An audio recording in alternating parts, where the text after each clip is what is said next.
La vérité peut être inconfortable, mais elle est essentielle. Dans un monde où la nature suit ses propres règles impitoyables, une confrontation titanesque révèle que même les géants de la savane doivent affronter des défis qui redéfinissent l'équilibre du pouvoir et de la survie. Préparez-vous à une réflexion brute et réaliste sur la territorialité, la fureur instinctive et les leçons que seule la nature, dans sa brutalité pure, peut nous enseigner. Ce qui va se dérouler devant vous n'est pas une simple escarmouche entre animaux, mais une guerre primitive où chaque décision, chaque mouvement peut signifier la vie ou la mort.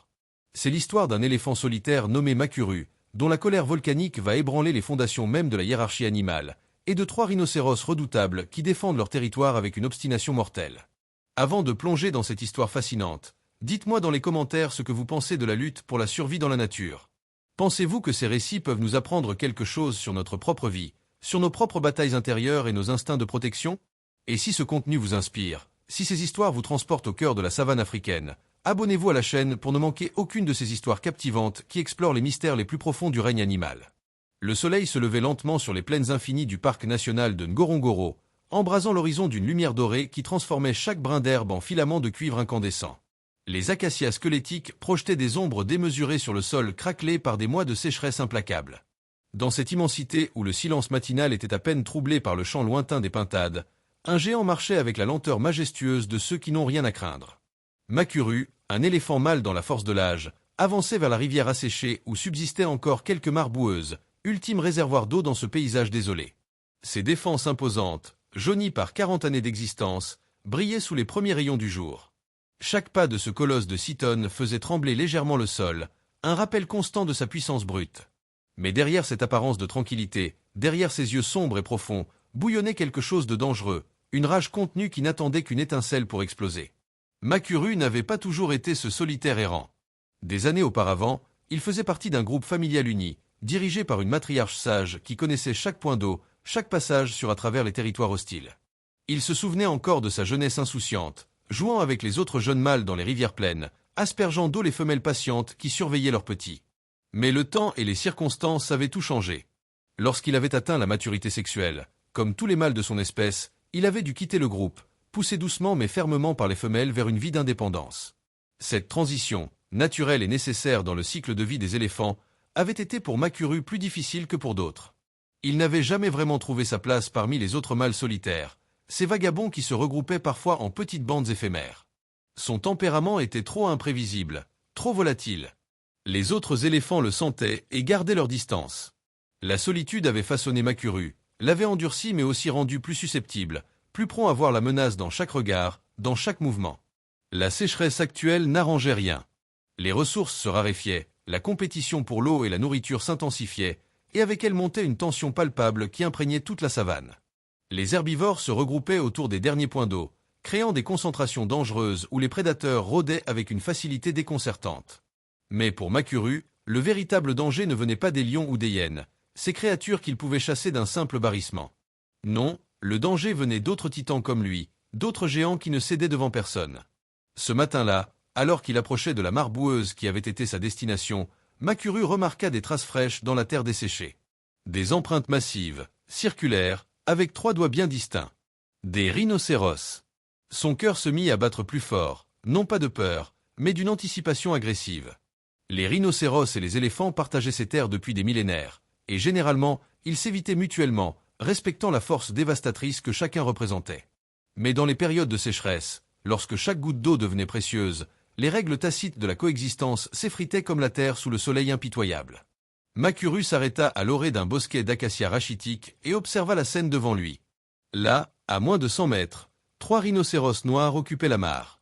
3 masses musculeuses de cuir gris-brun, chacune pesant près de 2 tonnes, avec ses cornes redoutables qui avaient donné à l'espèce sa réputation de guerrier indomptable de la savane. Le plus grand des 3, un mâle imposant que les rangers locaux avaient surnommé Jabari, se tenait au centre de la mare, ses pattes enfoncées dans la boue épaisse, savourant la fraîcheur relative de l'eau sur sa peau brûlante. À ses côtés, 2 autres rhinocéros, probablement des mâles plus jeunes ou des frères formant une coalition inhabituelle mais pas inconnue dans les périodes difficiles, se roulaient dans la boue avec des grognements de satisfaction. Makuru sentit la colère monter en lui comme une vague brûlante. Cette mare, il la considérait comme sienne. Il venait ici depuis des semaines, depuis que la rivière s'était asséchée. C'était son refuge, son oasis dans ce désert temporaire. Et maintenant, ces intrus, Ces créatures au tempérament aussi explosif que le sien osaient s'y installer comme si de rien n'était. Dans son esprit d'éléphant, obscurci par la soif, la fatigue et des années de solitude frustrante, il n'y avait qu'une seule réponse possible. Il devait reprendre ce qui lui appartenait. Il devait montrer à ces rhinocéros qui était le véritable maître de ce territoire. Il sortit de l'ombre des acacias et avança d'un pas délibéré vers la mare. Son corps massif se découpait maintenant en pleine lumière, une silhouette imposante qui commandait le respect. Ses oreilles, grandes comme des voiles de navire, s'écartèrent largement de sa tête, un signal universel de menace dans le langage des éléphants. Sa trompe se leva, puis retomba avec force sur le sol, créant un bruit sourd qui résonna dans l'air chaud. C'était un avertissement, clair et sans ambiguïté. Partez, ou affrontez les conséquences. Les 3 rhinocéros levèrent la tête presque simultanément. Leurs petits yeux, relativement faibles en termes d'acuité visuelle, peinaient à distinguer clairement la forme de Makuru dans la lumière éclatante du matin. Mais leur odorat, extraordinairement développé, leur dit tout ce qu'ils avaient besoin de savoir. Un éléphant mâle, seul, et manifestement en colère. Jabari émit un grognement guttural, un son qui montait des profondeurs de sa poitrine massive. C'était sa mare maintenant. Lui et ses compagnons l'avaient trouvé, ils s'y étaient installés, et ils n'avaient aucune intention de céder devant qui que ce soit, même pas devant un éléphant. La tension dans l'air devint presque palpable, comme l'électricité statique avant un orage. Les oiseaux dans les acacias se turent. Un groupe de zèbres qui s'approchaient pour boire s'arrêta net, leurs oreilles dressées, leur corps figé dans une posture d'alarme. Ils sentaient ce que tout animal de la savane pouvait sentir, un affrontement imminent entre des titans, le genre de confrontation qui pouvait transformer la terre en champ de bataille et faire des victimes collatérales parmi les imprudents.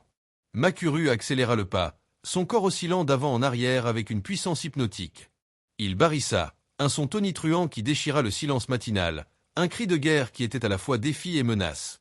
Le son se répercuta sur les collines environnantes, porté par le vent léger, un message à tous les habitants de la savane. Quelque chose d'extraordinaire et de terrible était sur le point de se produire. Jabari sortit de la mare, ses pattes massives aspirant dans la boue avant de se libérer avec des bruits de succion profonds. L'eau et la boue ruisselaient de son corps, créant des rivières boueuses qui serpentaient sur sa peau épaisse. Il se positionna face à Makuru, ses cornes pointées vers l'avant comme des lances médiévales. La corne antérieure, longue de plus de 50 cm et affilée par des années de grattage contre les arbres et les rochers, était une arme mortelle. Derrière lui, les 2 autres rhinocéros sortirent également de la mare, se plaçant de part et d'autre de leur chef dans une formation instinctive. 3 contre 1. Les probabilités semblaient défavorables à Makuru, mais les éléphants, surtout les mâles en must ou simplement en colère, ne calculaient pas les probabilités. Ils agissaient selon leur instinct, selon leur rage. Le premier affrontement fut bref mais explosif. Makuru chargea, ses 6 tonnes lancées dans un sprint surprenant pour une créature de sa taille. Le sol trembla littéralement sous ses pieds, un grondement sourd qui accompagnait sa course. Jabari accepta le défi et chargea à son tour, baissant la tête pour présenter ses cornes mortelles. Les 2 géants entrèrent en collision avec un bruit épouvantable, un choc de chair, d'os et de muscles qui résonna comme un coup de tonnerre. L'impact fut si violent que des oiseaux s'envolèrent des arbres à 1 kilomètre à la ronde, leurs cris d'alarme ajoutant au chaos du moment. Makuru avait visé avec ses défenses, essayant de frapper Jabari sur le flanc, de pénétrer cette armure de cuir épais et d'atteindre quelque chose de vital. Mais le rhinocéros, malgré sa vue faible, avait des réflexes aiguisés par des années de survie dans un environnement hostile. Il pivota au dernier moment, et les défenses de Makuru ne firent qu'égratigner sa peau épaisse, laissant des marques blanches mais pas de blessures sérieuses. En contre-attaque, Jabari balança sa tête avec une force brutale, sa corne antérieure manquant de peu le ventre de Makuru mais déchirant l'air avec un sifflement menaçant. Les 2 autres rhinocéros ne restèrent pas spectateurs. Ils encerclèrent Makuru, cherchant des angles d'attaque, essayant de le déstabiliser. Le plus jeune, un mâle impétueux que nous appellerons Kifaru, chargea le flanc gauche de Makuru. Sa corne percuta la patte arrière de l'éléphant, provoquant une douleur aiguë qui fit barrir Makuru de rage et de souffrance. Ce n'était pas une blessure profonde, l'angle n'était pas bon et la peau épaisse de l'éléphant avait absorbé une partie de l'impact, mais c'était suffisant pour enflammer encore davantage la fureur de Makuru. L'éléphant pivota avec une agilité surprenante pour sa taille, sa trompe se balançant comme un fouet vivant. Elle frappa Kifaru en plein sur le museau, un coup qui fit reculer le rhinocéros de plusieurs pas, étourdi et temporairement désorienté. La trompe d'un éléphant, bien que dépourvue d'os, contenait plus de 40 000 muscles, ce qui en faisait un appendice d'une force et d'une dextérité incroyables. Un coup de trompe bien placé pouvait briser des os, assommer un adversaire, et Makuru savait exactement comment utiliser cette arme. Le 3e rhinocéros, que nous nommerons Bomani, tenta sa chance en chargeant par l'arrière, cherchant à encorner les pattes de Makuru et à le faire tomber. C'était une tactique classique des rhinocéros, déstabiliser l'adversaire, le mettre au sol où il devenait vulnérable. Mais Makuru sentit l'approche, peut-être par les vibrations du sol transmises à travers ses pieds sensibles, peut-être par un instinct aiguisé par la menace. Il fit volte-face juste à temps, et au lieu de trouver une cible facile, Bomani se retrouva face aux défenses mortelles de l'éléphant. Makuru abattit sa tête avec une violence calculée, ses défenses pénétrant l'épaule de Bomani. Le rhinocéros poussa un cri de douleur, un son étrange et presque plaintif qui contrastait avec sa réputation de guerrier implacable. Du sang commença à couler, tachant le sol poussiéreux de rouge sombre. Ce n'était pas une blessure mortelle, l'épaisseur de la peau et la structure musculaire du rhinocéros avaient protégé les organes vitaux, mais c'était néanmoins une blessure sérieuse qui affaiblirait Bomani dans les heures et les jours à venir. L'odeur du sang changea immédiatement la dynamique de l'affrontement. Dans la savane, le sang attirait les prédateurs. Les lions, les hyènes, même les vautours qui tournoyaient déjà dans le ciel, tous prendraient note de cette faiblesse. Bomani recula, boitant légèrement, sa détermination ébranlée par la douleur et la réalisation que cet affrontement pourrait lui coûter bien plus qu'il n'avait anticipé. Mais Jabari et Kifaru n'abandonnèrent pas. Si quelque chose, la blessure de leurs compagnons ne fit qu'intensifier leur agressivité. Les rhinocéros, comme les éléphants, étaient des créatures sociales malgré leur réputation de solitaires.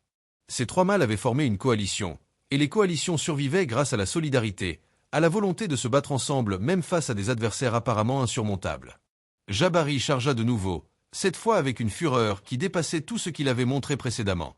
Sa vitesse était impressionnante pour un animal de sa taille, atteignant près de 50 km/h en quelques secondes.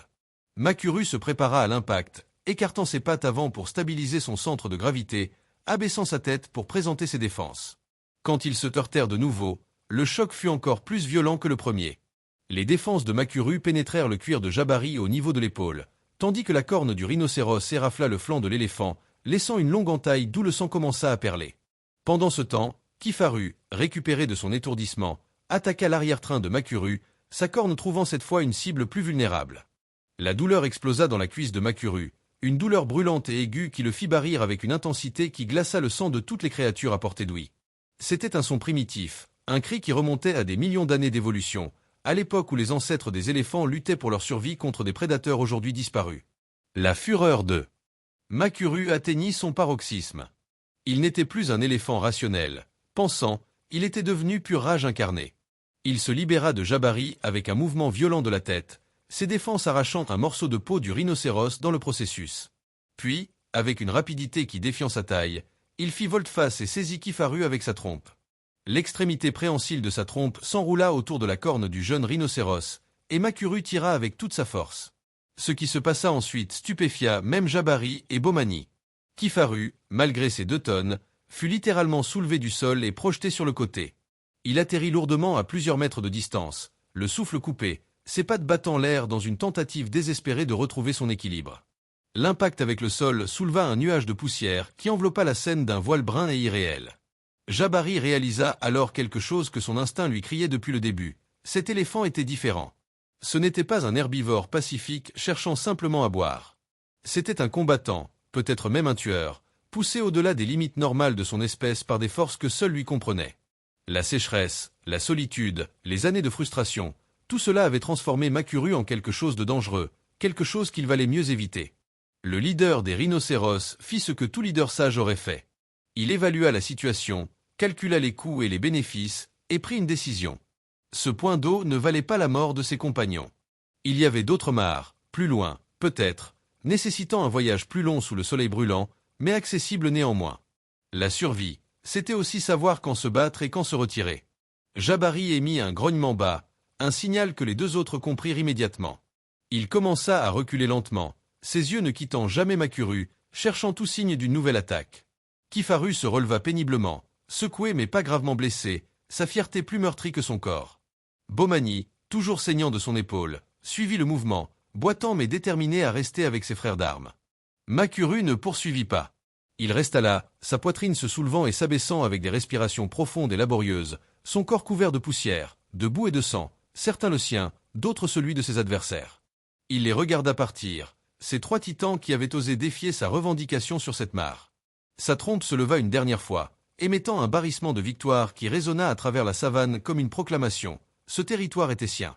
Les 3 rhinocéros disparurent dans le paysage ondulant, leur silhouette massive devenant de plus en plus petite jusqu'à ce qu'elles se fondent complètement dans les mirages de chaleur qui dansaient sur l'horizon. La bataille était terminée.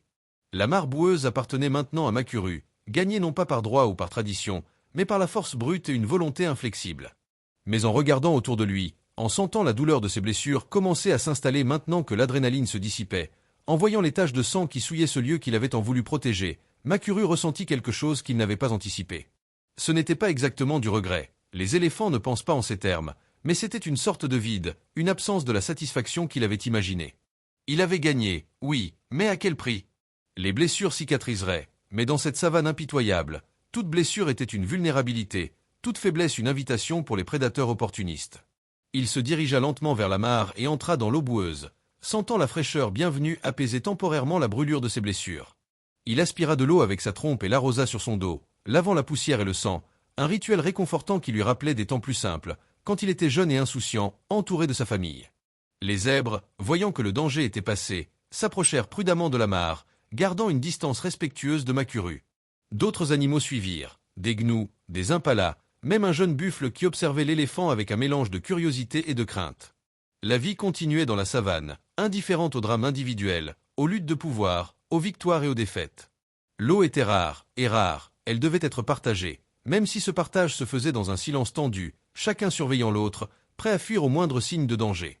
Pendant ce temps, à plusieurs kilomètres de là, Jabari et ses compagnons trouvèrent refuge sous un grand baobab, son ombre maigre offrant un peu de répit contre la chaleur accablante.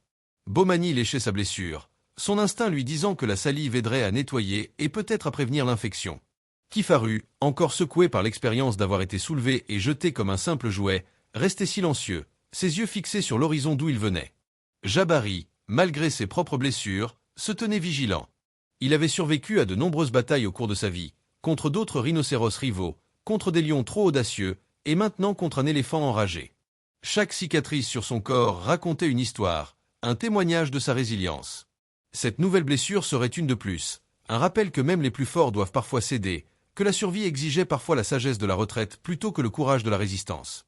La journée avança lentement, le soleil atteignant son zénith et transformant la savane en un four naturel. Les animaux cherchèrent l'ombre où ils pouvaient la trouver, entrant dans une torpeur qui conservait l'énergie en attendant les heures plus fraîches de la fin d'après-midi.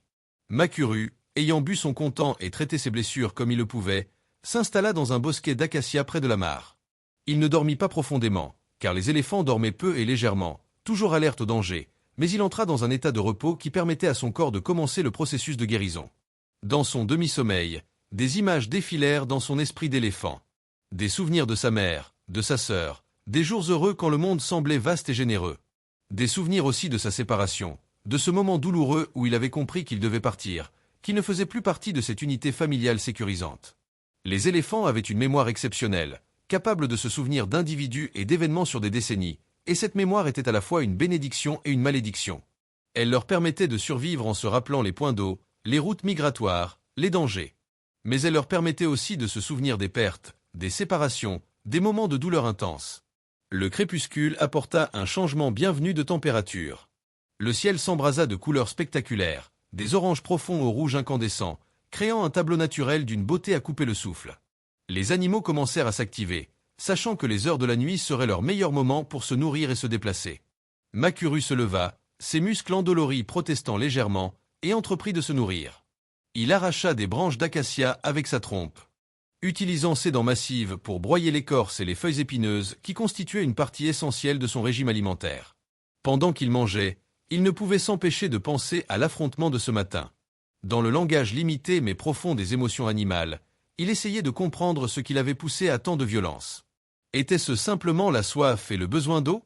Ou était-ce quelque chose de plus profond, une frustration accumulée au fil des années, un besoin de prouver sa valeur, de montrer qu'il n'était pas qu'un vagabond solitaire mais une force à respecter?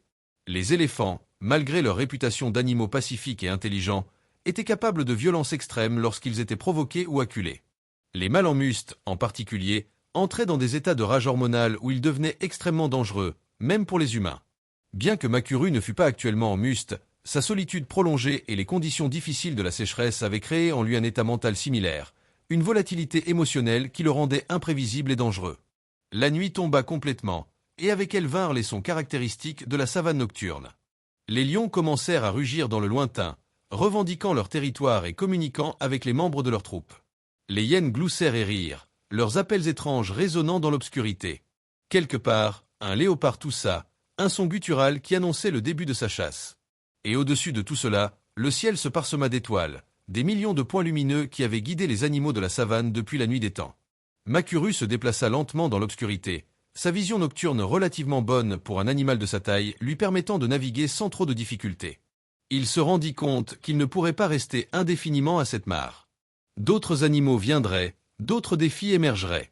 La vie dans la savane était un flux constant d'interactions, de négociations silencieuses pour les ressources, et maintenant qu'il avait clairement établi sa domination de cette manière violente, il serait surveillé plus étroitement, testé peut-être par d'autres qui voudraient voir si sa férocité était constante ou momentanée. Au cours des jours suivants, une routine fragile s'établit autour de la mare. Makuru y venait aux premières heures du matin et en fin d'après-midi, passant le reste de son temps à se nourrir dans les environs ou à se reposer à l'ombre.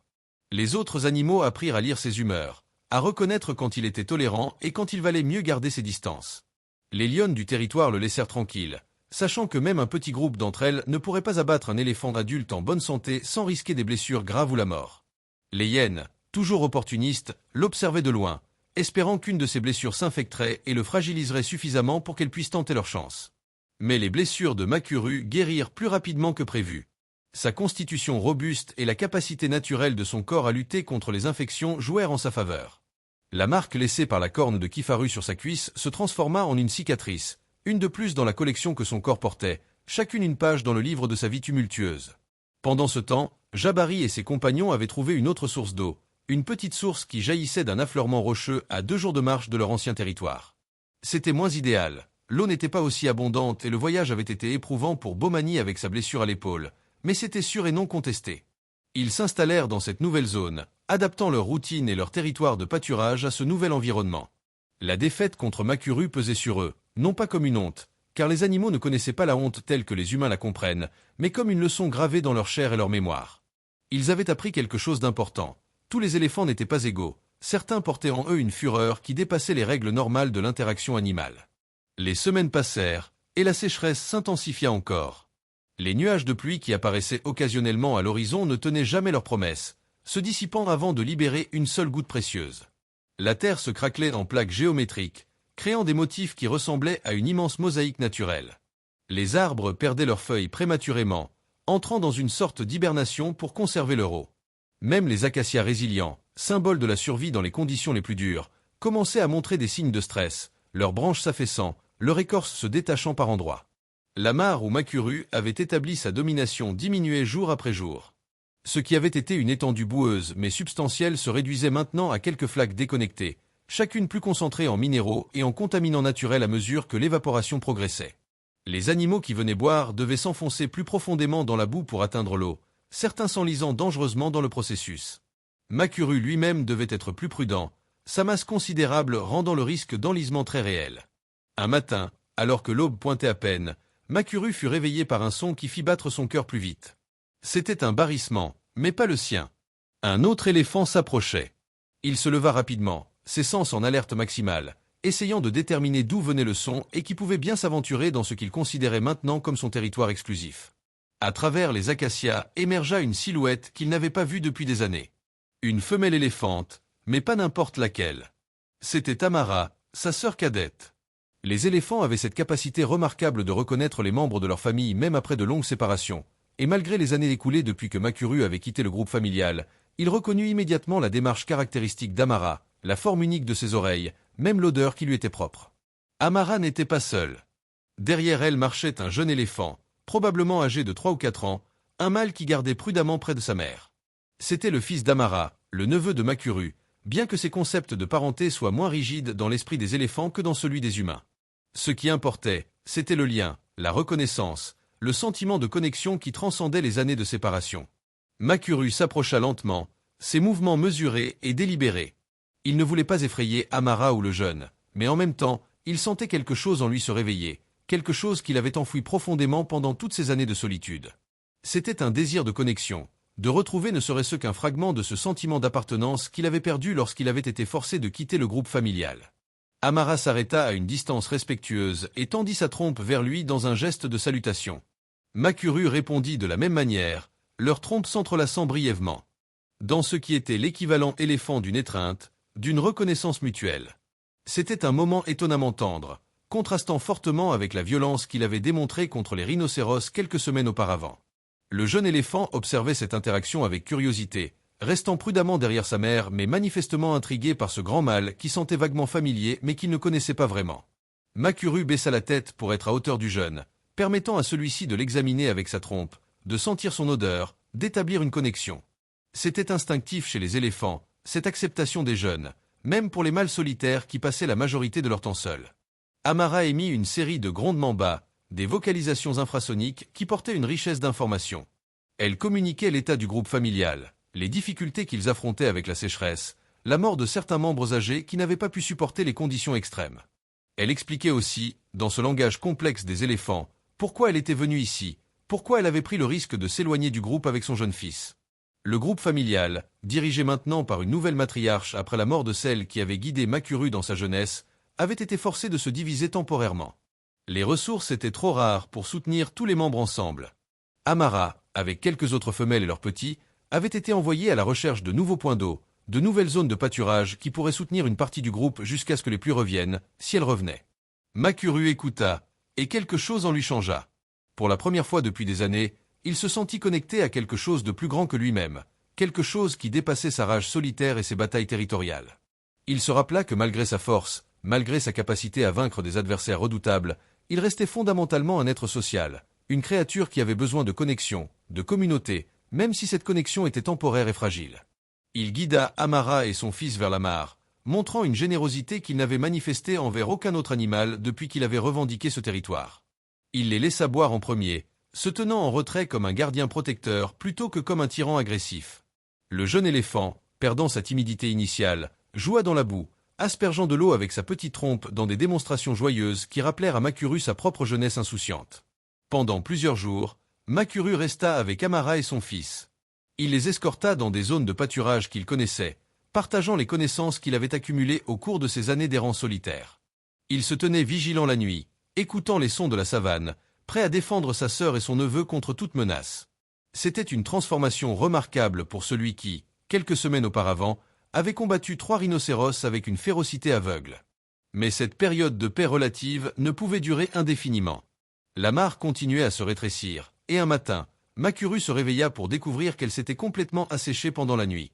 Ce qui avait été son refuge, la raison de sa bataille épique, n'était maintenant plus qu'une dépression dans le sol, la boue séchée craquelée en motifs polygonaux, parsemée de traces d'animaux figés dans la terre durcis comme des fossiles instantanés. La réalité de la situation s'imposa à lui avec une clarté brutale. Sans eau, il ne pourrait pas survivre ici. Amara et son fils ne pourraient pas survivre. Tous les animaux qui dépendaient de cette mare seraient forcés de partir ou de périr. La bataille qu'il avait menée contre les rhinocéros semblait maintenant presque absurde, un exercice de futilité face aux forces bien plus grandes de la nature qui ne se souciaient ni de sa force ni de sa détermination. Amara le regarda avec ses yeux sages, et dans ce regard, Makuru comprit ce qu'elle essayait de lui communiquer. Il était temps de partir. Il était temps de chercher de nouvelles terres, de nouveaux défis, et peut-être, si la chance était de leur côté, de trouver les pluies qui avaient jusqu'ici échappé à cette région maudite. Makuru accepta avec une résignation qu'il n'aurait jamais imaginée possible quelques semaines auparavant. Il réalisa que malgré toute sa puissance, malgré sa capacité à vaincre des adversaires dans des batailles directes, il ne pouvait pas combattre la sécheresse. Il ne pouvait pas faire pleuvoir, ne pouvait pas faire jaillir de l'eau du sol par la seule force de sa volonté. Il y avait des limites même à ce qu'un titan comme lui pouvait accomplir. Ensemble, les 3 éléphants commencèrent leur voyage vers l'est, suivant les routes migratoires ancestrales que les éléphants de cette région connaissaient instinctivement, transmises de génération en génération à travers des méthodes que les scientifiques ne comprenaient pas encore complètement. Ils marchèrent pendant des jours, traversant des paysages de plus en plus désolés, passant devant des carcasses d'animaux qui n'avaient pas survécu à la sécheresse, zèbres, gnous, même un jeune éléphant qui avait probablement été séparé de son groupe et avait péri de déshydratation. Le voyage était éprouvant, surtout pour le jeune fils d'Amara qui n'avait jamais entrepris une migration de cette ampleur. Mais Makuru et Amara l'encourageaient, ralentissant leur rythme quand il était fatigué, trouvant les rares plaques d'herbe qui subsistaient pour qu'il puisse se nourrir et maintenir ses forces.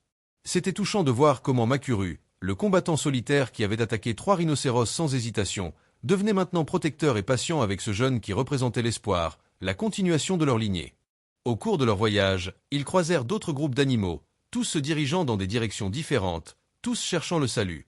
Certains semblaient avoir trouvé des informations sur des zones plus vertes, leurs mouvements étaient confiants et déterminés. D'autres erraient presque au hasard, guidés plus par le désespoir que par la connaissance. La sécheresse était un niveleur, réduisant toutes les créatures à la même urgence fondamentale. Trouver de l'eau, trouver de la nourriture, survivre un jour de plus.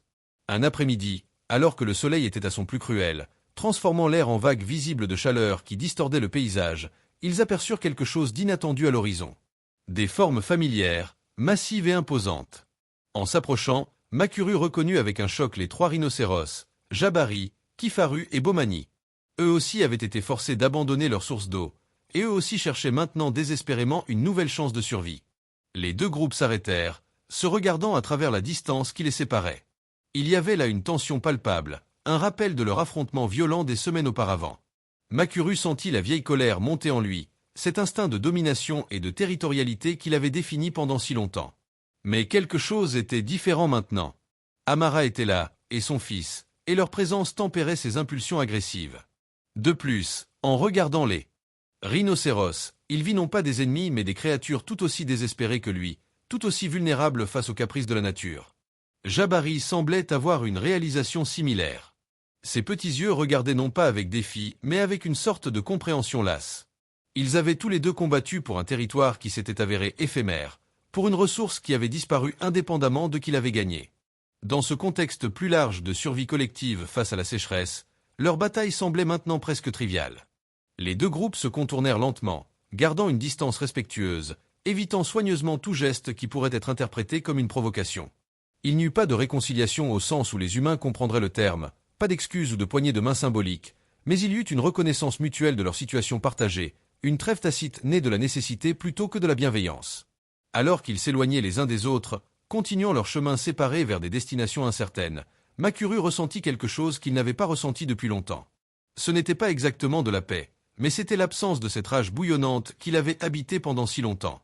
La présence d'Amara et de son fils, la réalité de la sécheresse dévastatrice, la rencontre avec les rhinocéros qui avaient aussi été humiliés par les circonstances, tout cela avait contribué à une sorte de transformation interne.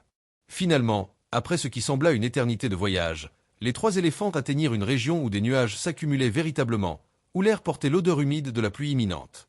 C'était comme si la nature avait décidé, de manière capricieuse, que cette zone serait épargnée tandis que d'autres souffraient. Ils trouvèrent une rivière, pas large mais avec un courant constant qui promettait une source d'eau fiable, et autour de cette rivière, une végétation relativement luxuriante qui contrastait radicalement avec les paysages desséchés qu'ils avaient traversés. D'autres animaux avaient aussi trouvé cette oasis relative. Il y avait des troupeaux de buffles, des familles de girafes, des groupes de zèbres et d'impalas. Même quelques prédateurs étaient présents, des lions et des hyènes qui avaient suivi les proies jusqu'ici. C'était une concentration d'animaux qui créait ses propres dynamiques et défis, mais c'était la vie, et après les semaines passées dans des terres presque mortes, même cette concentration chaotique semblait belle. Amara guida Makuru vers le groupe familial principal qu'elle avait quitté des semaines auparavant. La matriarche, une femelle imposante nommée Zuri, examina Makuru avec attention. Elle se souvenait de lui, bien sûr, elle avait été là quand il était jeune, et elle l'avait regardé partir quand son temps était venu. Maintenant, elle le voyait revenir, non pas comme membre permanent du groupe, car c'était contraire aux structures sociales des éléphants, mais comme visiteur, comme protecteur temporaire peut-être, comme un lien avec le passé du groupe. Zuri accepta sa présence avec une tolérance pragmatique. Les temps difficiles exigeaient des alliances flexibles, et avoir un mâle adulte puissant à proximité offrait une protection supplémentaire contre les prédateurs, même si sa présence était temporaire. Elle établit des limites claires, lui faisant comprendre à travers des vocalisations et des postures corporelles qu'il pouvait rester près du groupe mais pas en son sein, qu'il devait respecter la hiérarchie établie et ne pas perturber les dynamiques internes. Makuru accepta ces conditions. Il n'avait jamais vraiment cherché à réintégrer un groupe familial, sachant que ce n'était pas sa place en tant que mâle adulte. Mais être à proximité, pouvoir interagir occasionnellement avec Amara et son fils, voir les autres jeunes éléphants jouer et apprendre, cela comblait un vide en lui qu'il n'avait pas pleinement réalisé jusqu'à présent. Les semaines passèrent dans ce nouveau territoire. Les pluies vinrent enfin, d'abord timidement avec quelques averses sporadiques, puis avec plus de constance, transformant progressivement le paysage. L'herbe recommença à pousser, les arbres reverdirent, les points d'eau se remplirent. C'était comme si la savane elle-même reprenait vie, sortant d'un sommeil forcé pour retrouver sa vitalité habituelle. Makuru passa ce temps en périphérie du groupe familial, observant, apprenant, se reconnectant avec des aspects de lui-même qu'il avait ignorés pendant ces années de solitude agressive. Il regardait les mères enseigner à leurs jeunes comment utiliser leurs trompes, comment identifier les plantes comestibles des toxiques, comment lire les signaux de danger dans le comportement des autres animaux. Il regardait les jeunes mâles, pas encore assez âgés pour être expulsés du groupe, s'entraîner au combat dans des joutes ludiques qui préparaient leur corps et leurs esprits aux défis futurs. Un jour, en se tenant près de la rivière, il vit son reflet dans l'eau calme. C'était un éléphant marqué par la vie, des cicatrices visibles sur son corps témoignant de ses nombreux conflits, des défenses légèrement ébréchées par des années d'utilisation, des yeux qui avaient vu beaucoup de choses, bonnes et mauvaises. Mais en se regardant, entouré par les sons du groupe familial derrière lui, les appels doux des mères à leurs petits, les éclaboussures joyeuses des jeunes dans l'eau, il réalisa quelque chose de fondamental sur lui-même et sur sa place dans le monde. La force, cette qualité qu'il avait toujours valorisée, qui lui avait permis de vaincre les rhinocéros dans ce combat épique qui semblait maintenant appartenir à une autre vie, n'était qu'un aspect de ce qui définissait un éléphant véritablement accompli. Il y avait aussi la sagesse, la capacité à reconnaître quand combattre et quand se retirer, quand établir sa domination et quand accepter sa place dans un ordre plus large. Il y avait la connexion, le besoin profondément ancré de faire partie de quelque chose de plus grand que soi-même, même si cette connexion était indirecte et périphérique. La sécheresse qui avait ravagé sa région d'origine continuait probablement là-bas, asséchant les terres, dispersant ou tuant les animaux qui n'avaient pas pu ou su migrer à temps. Quelque part dans cette terre desséchée, la mare pour laquelle il s'était battu si férocement restait probablement un cratère vide, un monument silencieux à la futilité de revendiquer ce que la nature elle-même pouvait reprendre sur un caprice. Mais ici, dans ce nouveau territoire, entouré par la vie renaissante que les pluies apportaient, Makuru sentait qu'il avait trouvé quelque chose qui avait plus de valeur que n'importe quel territoire, plus de sens que n'importe quelle victoire au combat. Il avait trouvé un équilibre fragile entre son besoin d'indépendance et son désir de connexion, entre sa nature de combattant et sa capacité à la compassion. Les jours se transformèrent en semaines, et les semaines en mois. La saison des pluies s'installa pleinement, transformant la savane en un jardin luxuriant où la nourriture abondait et où les animaux pouvaient enfin se reposer de leur lutte constante pour la survie. Les jeunes nés pendant la sécheresse, qui avaient commencé leur vie dans des conditions désespérées, grandissaient maintenant vigoureux et en bonne santé, profitant de l'abondance soudaine. Le fils d'Amara, que Makuru avait aidé à protéger pendant leur migration difficile, devenait plus fort et plus confiant chaque jour. Il commençait à s'éloigner un peu plus de sa mère, explorant son environnement avec la curiosité typique des jeunes éléphants. Il cherchait souvent Makuru, semblant voir en cet oncle imposant une figure d'autorité et de sécurité. Makuru, à son tour, développait un attachement surprenant pour ce jeune, voyant en lui une sorte de continuité, une promesse que la lignée persisterait malgré tous les défis. Un soir, alors que le soleil se couchait en peignant le ciel de couleurs spectaculaires, Makuru se tenait sur une petite colline qui surplombait la vallée où le groupe familial s'était installé. De là, il pouvait voir toute l'étendue de leur nouveau territoire, la rivière qui serpentait à travers les prairies, les bosquets d'arbres qui offraient ombre et nourriture, les autres animaux qui coexistaient dans cet écosystème complexe et interdépendant. Il pensa aux rhinocéros, se demandant s'ils avaient aussi trouvé un refuge, s'ils avaient survécu au voyage difficile à travers les terres asséchées. Il espérait, dans la mesure où un éléphant pouvait espérer, qu'ils allaient bien, que leur coalition avait survécu intacte. Il n'y avait plus de malice dans ses pensées, plus de cette rage qui l'avait poussé à les attaquer si férocement. Il y avait juste une sorte de curiosité neutre, peut-être même un soupçon de respect pour des adversaires qui avaient tenu bon face à lui avant de prendre la sage décision de se retirer. La vie dans la savane continuerait, comme elle l'avait toujours fait, à travers les cycles de sécheresse et d'abondance, à travers les naissances et les morts, à travers les combats et les trêves. Les animaux joueraient leur rôle dans ce drame sans fin, guidés par des instincts millénaires et des circonstances toujours changeantes. Certains prospéreraient, d'autres périraient, et la savane elle-même resterait indifférente à leurs destins individuels, ne se souciant que de l'équilibre global qui permettait à la vie de persister. Makuru descendit de la colline alors que la nuit tombait, rejoignant le groupe familial pour la nuit. Les éléphants se regroupaient pour dormir, les adultes formant un cercle protecteur autour des jeunes, une formation qui avait protégé leur espèce contre les prédateurs depuis des temps immémoriaux. Makuru ne faisait pas partie de ce cercle intime, mais il se tenait à proximité, suffisamment près pour entendre les respirations douces des éléphants endormis, les mouvements occasionnels, les sons apaisants qui signalaient la sécurité et la communauté. Dans l'obscurité, ses yeux s'adaptant à la faible lumière des étoiles, Makuru réfléchit à son parcours depuis ce matin où il avait attaqué les 3 rhinocéros avec une fureur aveugle. Ce combat lui semblait maintenant appartenir à une autre version de lui-même, à un Makuru qui était tellement consumé par la solitude et la frustration qu'il ne pouvait exprimer ses émotions que par la violence. La migration forcée, la redécouverte de sa famille à travers Amara et son fils, la rencontre avec les rhinocéros dans des circonstances différentes, tout cela l'avait changé de manière subtile mais profonde. Il n'était plus seulement un combattant, un solitaire agressif qui revendiquait des territoires par la force brute. Il était devenu quelque chose de plus nuancé, un éléphant qui comprenait que la survie dans la savane exigeait non seulement la force physique mais aussi l'adaptabilité, la sagesse de reconnaître quand changer de stratégie, quand chercher la communauté plutôt que l'isolement. Il restait capable de violence féroce si nécessaire. C'était gravé dans sa nature et démontré par ses cicatrices, mais cette violence n'était plus sa première réponse à chaque défi ou menace perçue. Les étoiles brillaient au-dessus de lui, les mêmes étoiles qui avaient guidé les éléphants à travers des millénaires, qui continueraient à briller longtemps après que lui, Amara, Uri et tous les éléphants actuels auraient disparu, leurs os se décomposant lentement dans la terre de la savane qu'ils avaient parcourue. Il y avait quelque chose de réconfortant dans cette perspective, dans la réalisation que malgré l'intensité de ses luttes personnelles, malgré la signification qu'il attribuait à ses victoires et ses défaites, il n'était qu'une partie d'un cycle bien plus grand. La lune se leva, sa lumière argentée transformant la savane en un paysage fantomatique et magnifique. Les ombres s'allongeaient et se déplaçaient avec les mouvements subtils de la végétation dans la brise nocturne. Quelque part dans le lointain, un éléphant à plat, son infrabruit portant sur des kilomètres, communiquant des informations à d'autres groupes disséminés à travers le paysage. Makuru écouta ce son familier, se sentant connecté non seulement au groupe près de lui mais à tous les éléphants de la région, à toute son espèce qui partageait ce monde complexe et impitoyable. Il pensa à la mare asséchée, à ce morceau de terre pour lequel il avait risqué sa vie en combattant 3 adversaires redoutables. Cette mare avait représenté bien plus qu'un simple point d'eau pour lui à ce moment-là. C'était un symbole de contrôle dans un monde qui semblait souvent incontrôlable, une manière d'affirmer son existence et sa valeur dans l'univers indifférent de la savane. Mais maintenant, avec la perspective que le temps et l'expérience lui avaient apportée, il comprenait l'erreur fondamentale de cette pensée. On ne pouvait pas vraiment posséder quoi que ce soit dans la nature. Les territoires, les points d'eau, même les relations sociales, tout cela était temporaire et conditionnel, sujet aux caprices du climat, au mouvement des autres animaux, aux innombrables variables qui façonnaient l'écosystème.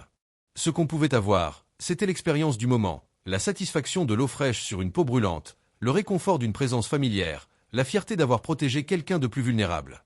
Ces expériences, ces moments, étaient la véritable richesse de l'existence, pas la possession illusoire de ressources qui finiraient inévitablement par disparaître ou changer. Le combat contre les rhinocéros avait été brutal, oui, comme le titre de cette histoire le promettait. Il avait montré la capacité de violence pure dont les animaux les plus pacifiques en apparence étaient capables quand ils étaient poussés dans leur retranchement. Mais au-delà de la brutalité, au-delà du spectacle de titans s'affrontant dans un nuage de poussière et de sang, il y avait une leçon plus profonde sur l'adaptation, la résilience et la capacité de changement. Les rhinocéros avaient montré de la sagesse en se retirant quand continuer le combat aurait pu les mener à la mort. Makuru avait montré de la croissance en acceptant la présence d'Amara et en tempérant sa violence pour le bien de sa famille. Tous avaient survécu à la sécheresse en abandonnant leurs attachements à des territoires spécifiques et en cherchant de nouvelles opportunités ailleurs. C'était cette flexibilité, cette capacité à s'adapter face à des circonstances changeantes, qui définissait vraiment la survie dans la savane, bien plus que n'importe quelle démonstration de force brute.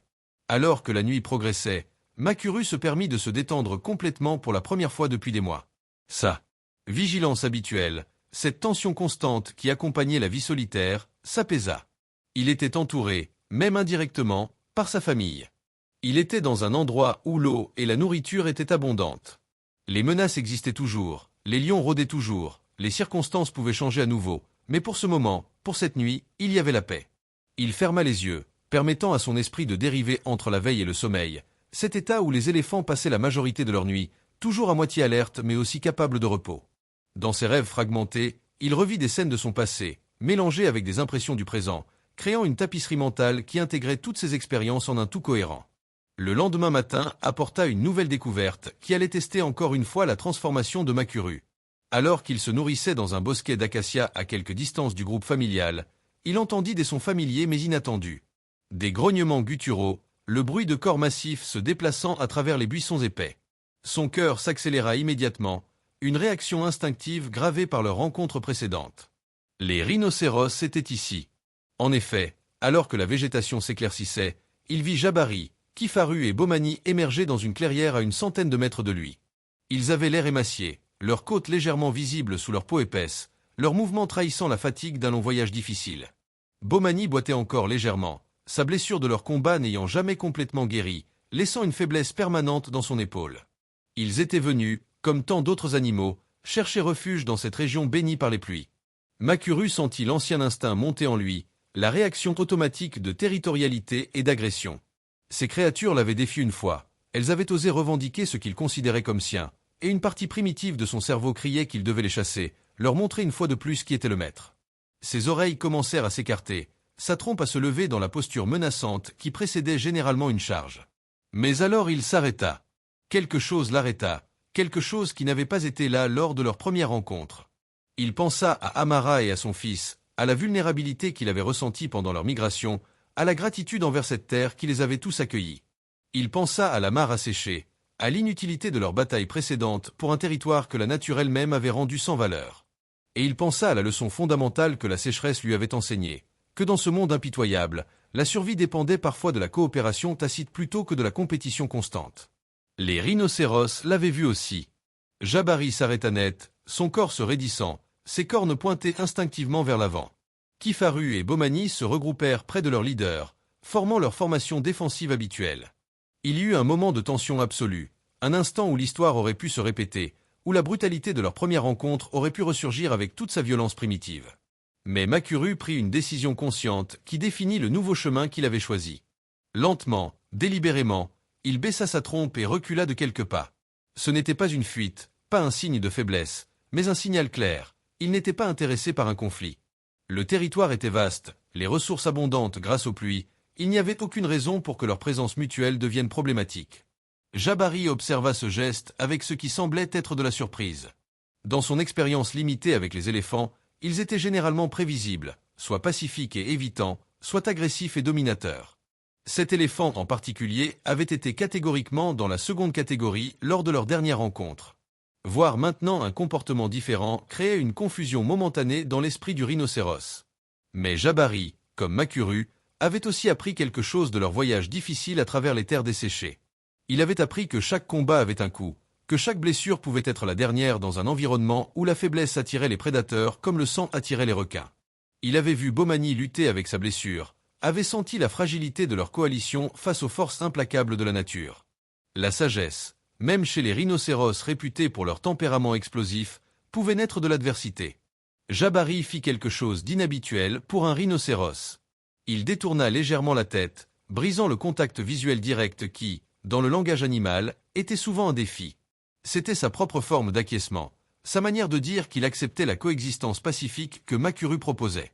Kifaru et Bomani, prenant leur signal de leur leader, se détendirent également, bien que tous trois restassent vigilants, prêts à réagir si la situation changeait. Les deux parties se séparèrent ensuite, chacune retournant à ses activités, mais quelque chose de fondamental avait changé. Une ligne avait été tracée, non pas une frontière territoriale à défendre violemment, mais une compréhension mutuelle qu'ils pouvaient coexister, que le monde était assez grand pour eux tous, au moins en période d'abondance. Dans les semaines qui suivirent, Makuru et les rhinocéros se croisèrent à plusieurs reprises. Chaque fois, ils maintenaient une distance respectueuse, ni fuyant ni confrontant, juste acceptant la présence de l'autre comme une réalité de leur environnement partagé. C'était remarquable à sa manière, cette trêve entre des créatures qui s'étaient affrontées si brutalement auparavant. Cela montrait que même les animaux, guidés principalement par l'instinct, possédait une capacité d'apprentissage et d'adaptation qui dépassait les comportements rigides. Un jour, Makuru vit quelque chose qui le toucha de manière inattendue. Le jeune fils d'Amara, jouant près de la rivière, s'était aventuré trop près d'une section où le courant était fort. L'eau l'avait saisi, et bien qu'il fût assez grand pour ne pas être en danger immédiat de noyade, il paniquait, trompettant de détresse alors qu'il était emporté en aval. Makuru réagit instantanément, se précipitant dans l'eau avec une puissance qui créait des vagues massives. Mais il n'était pas le seul à avoir entendu les appels de détresse. Jabari, qui se trouvait à boire plus en aval, vit le jeune éléphant approcher dans le courant. Dans un geste qui défiait les attentes typiques du comportement animal, le rhinocéros se déplaça dans l'eau, positionnant son corps massif comme une barrière que le jeune éléphant heurta, le ralentissant suffisamment pour qu'il puisse trouver prise sur le fond de la rivière. Au moment où Makuru arriva, trompe battante, prêt à faire tout ce qui était nécessaire pour sauver son neveu, il trouva le jeune tremblant mais en sécurité, blotti contre le flanc de Jabari qui l'avait empêché d'être emporté plus loin. C'était un tableau extraordinaire, un moment qui transcendait les catégories normales de proie et prédateurs, d'ennemis et d'alliés. C'étaient juste deux créatures, partageant un moment de vulnérabilité et de secours mutuel. Makuru s'approcha lentement, utilisant sa trompe pour guider doucement le jeune vers des eaux plus calmes et finalement vers la rive. Jabari ne fit aucun mouvement agressif, ne chercha aucun avantage dans la situation. Il resta simplement là, observant alors que l'éléphant et son neveu retrouvaient la sécurité de la terre ferme. Avant de partir, Makuru fit quelque chose qu'aucun observateur humain n'aurait pu interpréter avec certitude, mais qui avait du sens dans le contexte complexe des communications animales. Il leva sa trompe dans un geste qui n'était ni menaçant ni soumis, juste une reconnaissance. Jabari répondit avec un léger hochement de tête, ses cornes bougeant brièvement dans une manière qui pouvait être interprétée comme un acquiescement. Ce moment près de la rivière marqua un tournant non seulement dans la relation entre Makuru et les rhinocéros, mais dans la compréhension que Makuru avait de sa place dans l'écosystème complexe de la savane. Il n'était pas un conquérant solitaire destiné à dominer par la force, mais une partie d'un réseau interconnecté de créatures qui, malgré leurs différences et leurs conflits occasionnels, dépendaient toutes les unes des autres de manière subtile et pas si subtile. Les saisons continuèrent leur cycle éternel. Les pluies finirent par diminuer, cédant la place à la saison sèche, bien que pas aussi sévère que la sécheresse dévastatrice qu'ils avaient tous endurée. Les points d'eau se raréfièrent progressivement, mais la rivière principale continuait à couler, soutenue par des sources souterraines que même les sécheresses les plus sévères ne pouvaient pas épuiser complètement. Makuru mûrit encore davantage durant cette période. Les cicatrices de son combat avec les rhinocéros s'étaient complètement guéries, laissant des marques permanentes qui s'ajoutaient à la carte de sa vie écrite sur son corps. Il avait atteint une sorte d'équilibre dans son existence, ni complètement solitaire ni complètement intégré au groupe familial, mais quelque part entre les deux, une position qui lui convenait parfaitement.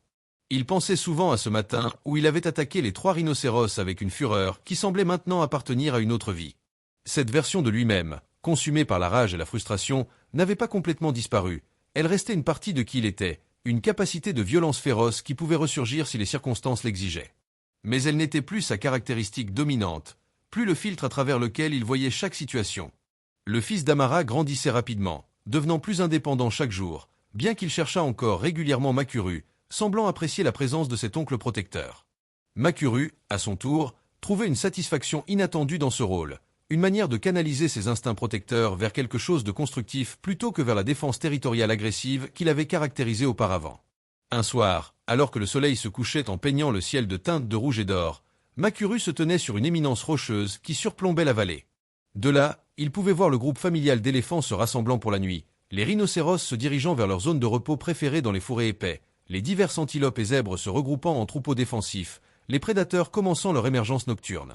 C'était un tableau de vie dans toute sa complexité, sa beauté et sa brutalité entremêlées inextricablement.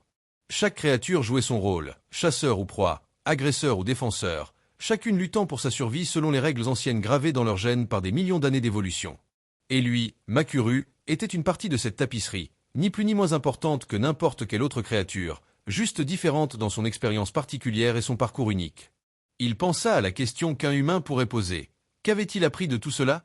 De la sécheresse dévastatrice, du combat brutal avec les rhinocéros, de la migration forcée, de la reconnexion avec sa famille, de la trêve éventuelle avec ses anciens adversaires? Si les éléphants pouvaient formuler des leçons en termes humains, peut-être dirait-il quelque chose sur la flexibilité, sur l'importance de s'adapter plutôt que de résister rigidement, sur la valeur de la connexion même pour ceux qui sont tentés par la solitude. Mais les éléphants ne pensaient pas en termes de leçons morales abstraites.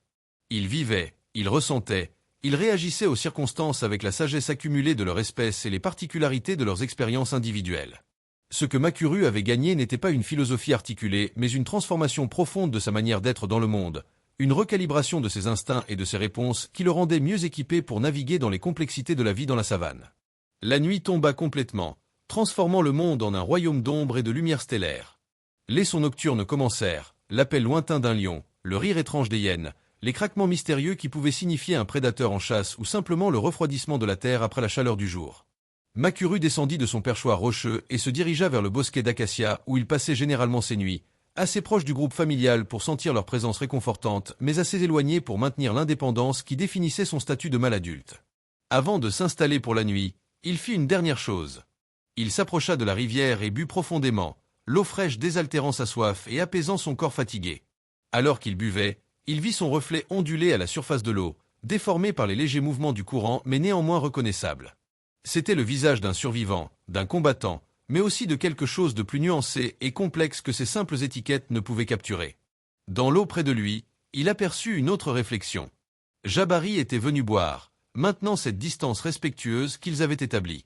Les deux titans, qui s'étaient affrontés si brutalement des mois auparavant, partageaient maintenant cette ressource en paix, chacun respectant l'espace de l'autre, chacun reconnaissant implicitement le droit de l'autre à exister et à prospérer dans cet environnement partagé. Aucun son ne fut échangé, aucun geste explicite de réconciliation ou d'amitié. Ce n'était pas nécessaire. Leur coexistence paisible parlait d'elle-même, un témoignage silencieux de la capacité de changement, de la possibilité que même les conflits les plus violents puissent être dépassés quand les circonstances changeaient et que la sagesse remplaçait la rage instinctive. Makuru termina de boire et retourna vers son lieu de repos. Jabari fit de même, se dirigeant vers son fourré préféré où Kifaru et Bomani l'attendaient probablement. La nuit continua, indifférente à ses drames individuels, ses transformations personnelles qui se jouaient sous son manteau d'étoiles. Et ainsi se termine l'histoire de Makuru, l'éléphant furieux qui avait affronté 3 rhinocéros dans un combat d'une brutalité primitive, poussé par la soif, la frustration et les années de solitude. C'est l'histoire de sa transformation d'un combattant solitaire, consumé par la rage en une créature plus équilibrée qui avait appris à naviguer dans le monde complexe de la savane avec plus de sagesse et de nuances. C'est l'histoire des rhinocéros aussi, de Jabari, Kifaru et Bomani, qui avaient fait face à un adversaire redoutable et avaient survécu en sachant quand combattre et quand se retirer, en trouvant la force non seulement dans leurs cornes redoutables, mais dans leur capacité à s'adapter et à persévérer. Mais plus que tout, c'est une histoire sur la nature elle-même, cette force implacable et indifférente qui façonne toutes les créatures à travers ces cycles de sécheresse et d'abondance, de défis et de récompenses. C'est une histoire sur la manière dont même les plus puissants doivent s'incliner devant des forces qu'ils ne peuvent contrôler, et comment la vraie force réside non pas dans la capacité à dominer, mais dans la capacité à s'adapter, à changer, à trouver de nouvelles manières d'être quand les anciennes ne fonctionnent plus. Les titans de la savane, qu'ils soient éléphants ou rhinocéros, lions ou buffles, vivent selon des règles qui sont à la fois brutalement simples et profondément complexes. Ils luttent, ils souffrent, ils triomphent, ils échouent, et à travers tout cela, ils persistent, portant en eux la sagesse accumulée de millions d'années d'évolution, ajoutant leurs propres expériences à ce réservoir collectif de connaissances qui permettra aux générations futures de survivre à leur tour. Si cette histoire vous a touché ou fait réfléchir, partagez-la avec quelqu'un qui pourrait aussi en tirer des leçons sur la résilience, l'adaptation et la capacité de changement même face aux défis les plus brutaux. Et dites-moi dans les commentaires quelle partie vous a le plus marqué et pourquoi. Était-ce le combat initial dans toute sa violence primitive? Était-ce la migration désespérée à travers les terres desséchées? Ou peut-être était-ce la transformation graduelle de Makuru d'un combattant solitaire en un protecteur nuancé, ou le moment surprenant où le rhinocéros a aidé le jeune éléphant en détresse? Votre soutien, en vous abonnant et en interagissant, aide à faire vivre ces récits et à les partager avec d'autres passionnés de la nature et de la vie, avec ceux qui comprennent que même dans la brutalité, il y a des leçons de beauté, de sagesse et d'espoir.